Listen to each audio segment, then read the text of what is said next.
नमस्कार, आप देख रहे हैं खबर उत्तराखंड और मैं हूं आशीष तिवारी। क्या बॉबी पवार ने धामी सरकार की मुश्किलें बढ़ा दी हैं? क्या बॉबी पवार न सिर्फ धामी सरकार की मुश्किलें बढ़ाने जा रहे हैं बल्कि भारतीय जनता पार्टी की मुश्किलें भी बढ़ने वाली हैं?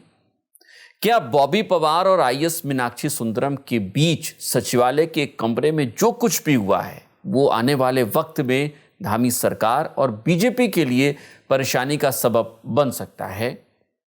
ये वो तमाम बड़े सवाल हैं जिन पर आज इस वीडियो में हम चर्चा करेंगे।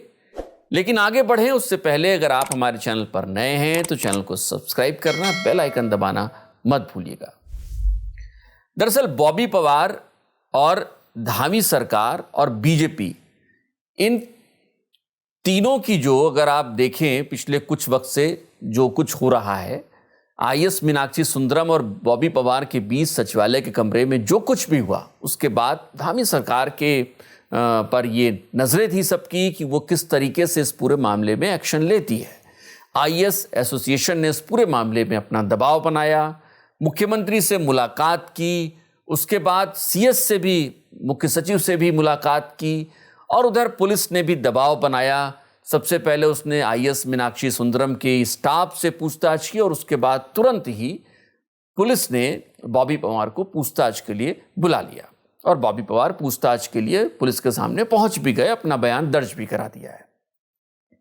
लेकिन इसी बीच बॉबी पवार का एक ऐसा बयान आया है जो धामी सरकार के लिए परेशानी का सबब बन सकता है, बीजेपी के लिए परेशानी का सबब बन सकता है। न दोनों के लिए सिर्फ परेशानी का सबब बन सकता है बल्कि बीजेपी की जो केंद्रीय आला कमान है उसकी नाराजगी भी झेलनी पड़ सकती है बीजेपी की स्थानीय नेताओं को। और ऐसा भी संभव है कि प्रधानमंत्री नरेंद्र मोदी की नाराजगी भी देखने को मिल सकती है स्थानीय जो प्रदेश की बीजेपी नेता हैं उनको और धामी सरकार को भी। हम ऐसा क्यों कह रहे हैं ये बताएंगे आपको, लेकिन आपको बताएं कि 9 नवंबर को एक रैली होती है।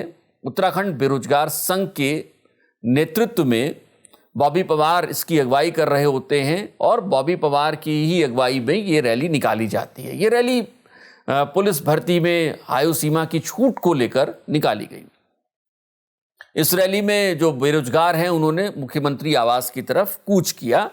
हालांकि पुलिस ने उन्हें जाने से रोक दिया, बैरिकेड पर धक्का मुक्की हुई और काफ़ी माहौल वहाँ गर्म हुआ। लेकिन उसके बाद जो बेरोजगार संघ के युवा थे उनको गिरफ्तार कर लिया गया और बाद में उन्हें देर शाम छोड़ा गया। लेकिन मसला सिर्फ इतना नहीं है। आगे बढ़ें, आपको बताएं, याद दिलाएं कि केदारनाथ में विधानसभा का उपचुनाव हो रहा है और केदारनाथ विधानसभा उपचुनाव बीजेपी के लिए बड़ी चुनौती बना हुआ है, धामी सरकार के लिए भी बड़ी चुनौती बना हुआ है। बीजेपी के लिए चुनौती इसलिए है क्योंकि केदारनाथ सीट पर उसे 2 बागियों को मनाना पड़ा है और ये दोनों ही बागी बड़े महत्वपूर्ण थे वहां पर। एक कुलदीप रावत, दूसरी ऐश्वर्या रावत। कुलदीप रावत को तो खुद मुख्यमंत्री को आगे आकर मनाना पड़ा, ऐश्वर्या रावत को किसी तरीके से बीजेपी के अन्य नेताओं ने उन्हें शांत कराया है क्योंकि ये दोनों ही टिकट के लिए अपनी दावेदारी कर रहे थे और बीजेपी ने इनको टिकट नहीं दिया। माना यह जा रहा था कि कहीं ऐसा ना हो कि ये निर्दलीय चुनाव लड़ लें तो बीजेपी की नैया पार लगना मुश्किल हो जाता। लेकिन फिलहाल तक स्थिति बहुत कंट्रोल में है बीजेपी के लिहाज से और इन दोनों ही बागियों को फिलहाल बागियों की कैटेगरी से बाहर निकालकर बीजेपी ने शांत करा रखा है। लेकिन बीजेपी के लिए ये चुनौती इसलिए भी है क्योंकि अगर ये दोनों ही लीडर जो अपने को दावेदार बता रहे थे उस टिकट के लिए वहां से, अगर ये दोनों ही नेता बाहर नहीं निकलते हैं, बीजेपी के पक्ष में चुनाव प्रचार नहीं करते हैं और मौन धारण कर लेते हैं, उस वक्त भी बीजेपी के लिए मुश्किल हो सकती है।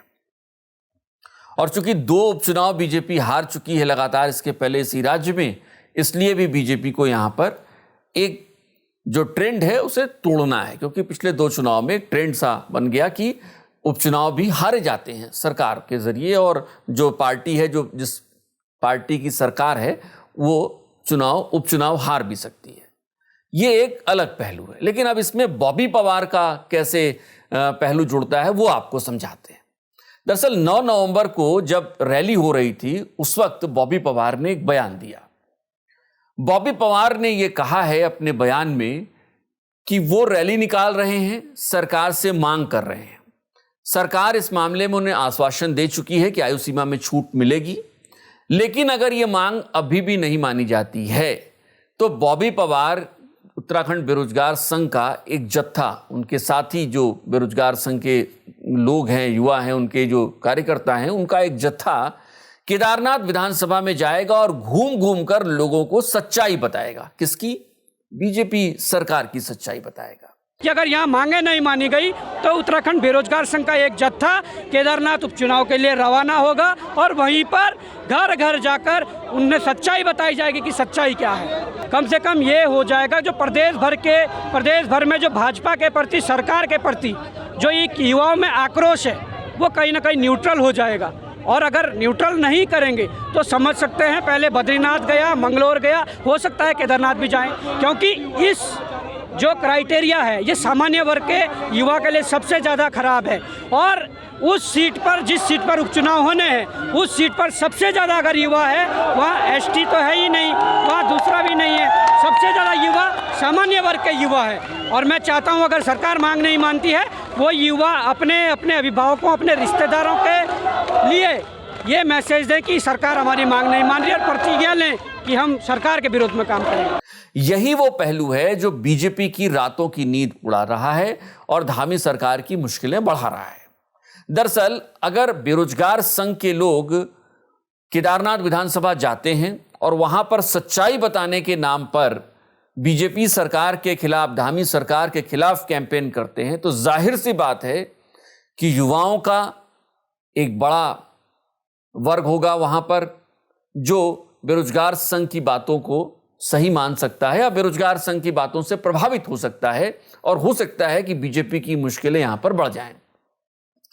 और अगर बेरोजगार संघ की बातों को महिला वर्ग ने भी, वो भी प्रभावित होती हैं उससे, तो बीजेपी के लिए मुश्किल बढ़ने वाली है, क्योंकि बीजेपी का सारा खेल केदारनाथ विधानसभा चुनाव में महिलाओं को लेकर फोकस है। आशा नौटियाल को टिकट दिया है, वहां पर बीजेपी अपने जो महिला वोटर्स हैं उनको बेहद गंभीरता से फोकस कर रही है और कोशिश ये कर रही है कि महिलाओं का बड़ा वोट बैंक जो है उसके पास, वहां पर उसको टर्नआउट बाई इलेक्शन में लिया जाए। यहां पर सवाल ये है कि क्या अगर बॉबी पवार और उनके कार्यकर्ता वहां जाते हैं तो इससे बीजेपी को नुकसान होने वाला है, इससे कांग्रेस को फायदा होने वाला है। अब सरकार के एक्शन को देखना होगा। क्या सरकार बीजेपी जिस तरीके से, क्योंकि बीजेपी यकीनी तौर पर जो प्रदेश के नेता हैं वो दबाव बनाएंगे सरकार पर कि बॉबी पवार और उनके समर्थकों को केदारनाथ विधानसभा में जाने से रोका जाए। क्या सरकार अब विधानसभा चुनाव में, उपचुनाव के में जो विधानसभा क्षेत्र में, उसमें जाने से बॉबी पवार उनके समर्थकों को रोकने के लिए कोई कदम उठाएगी? हो सकता है सरकार कोई ऐसी युक्ति निकाले कि उन्हें वहां पहुंचने से रोकने की कोशिश की जाए। यहां पर एक पहलू और है, क्योंकि कांग्रेस के लिए यहां पर टिकट देना, टिकट के बाद जो कैंपेन चल रहा है वो अपनी तैयारी कर रहे हैं, वहां पर तमाम नेताओं को उतारा गया है, लेकिन कांग्रेस ने साफ तौर पर इस पूरे मामले में बॉबी पवार और आईएस मीनाक्षी सुंदरम के मसले पर कहा है कि इस पूरे मामले की निष्पक्ष जांच होनी चाहिए। अब कांग्रेस इस पूरे मसले को केदारनाथ विधानसभा चुनाव में कैसे लेती है? अगर बॉबी पवार और उनके समर्थक वहां जाते हैं तो कांग्रेस किस तरीके से रिएक्ट करती है, यह भी देखना दिलचस्प होगा। लेकिन फिलहाल यह कहा जा सकता है कि सरकार के लिए मुश्किलें हर तरफ से खड़ी हो चुकी हैं, क्योंकि अगर बॉबी पवार की जो मांग है, उनके बेरोजगार संघ की जो मांग है, वो नहीं मानी जाती हैं, अगर मानते हैं तो उसके लिए आपको कुछ नियम में बदलाव करने पड़ेंगे। अगर नहीं मानते हैं तो शायद केदारनाथ विधानसभा के उपचुनाव में आपको चुनौती और गंभीर हो सकती है। और दूसरी सबसे बड़ी बात, एक जो बहुत महत्वपूर्ण पहलू है कि आईएस मीनाक्षी सुंदरम के मामले में सचिवालय संघ और आईएस एसोसिएशन पहले ही सरकार पर दबाव बना रहा है, और अगर ऐसे में बॉबी पवार पर एक्शन नहीं होता है और बॉबी पवार को लेकर सख्त कार्रवाई नहीं होती है, तो जाहिर सी बात है कि आईएस एसोसिएशन और सचिवालय संघ अपने दबाव को और मजबूत करेगा और बढ़ाएगा, और इसके साथ ही आईएएस एसोसिएशन और सचिवालय संघ ने आधे दिन का कार्य बहिष्कार एक दिन कर लिया है और उसके बाद हो सकता है कि वो किसी और तरीके से अपनी मांग को मनवाने के लिए कोई और स्थगन, कार्य स्थगन या फिर हड़ताल की ओर जा सकते हैं। ऐसे में धामी सरकार के लिए मुश्किलें बढ़ना तय माना जा रहा है। अब देखना दिलचस्प होगा कि क्या होता है। केदारनाथ विधानसभा के उपचुनाव में बॉबी पवार का फैक्टर किसके लिए फायदेमंद साबित होता है और किसके लिए नुकसानदायक साबित होता है। फिलहाल एक बार फिर से, अगर आपने अब तक हमारे चैनल को सब्सक्राइब नहीं किया है तो चैनल को सब्सक्राइब करना, बेल आइकन दबाना मत भूलिएगा। नमस्कार।